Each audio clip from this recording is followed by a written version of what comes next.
Erietxeetan neguan behar izaten dute odolik gehien eta hain zuzen ere urtaro honetan ematen da gutxien. Desde la climatología hasta procesos respiratorios, gripales, etcétera, que siempre hacen que la donación sea un poco más complicada.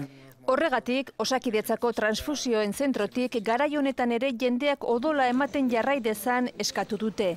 2012an 60.000 odol emaiek 100.000 odol emate baino gehiago egin zituzten. Bueno, zorionez, aurten gure erreserbak oso ona daude. Nik urtiek ziren ez daudela anonak erreserbak, orduan pentsatzen dugu aurten arazoik ez direla ongo.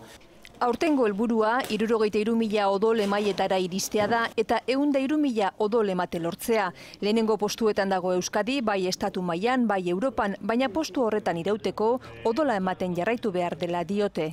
Odol emaile behar ditugu, danok ez dugu odol eman behar, egunetik postek eman danikoa da, baina bai danak emerdu lana hori lortzeko. 53 urte ditu batez beste euskal odol emaileak, gazteak prest dira odola emateari utzi behar diotenen tokia hartzeko, baina ez dira erregulartasunez joaten.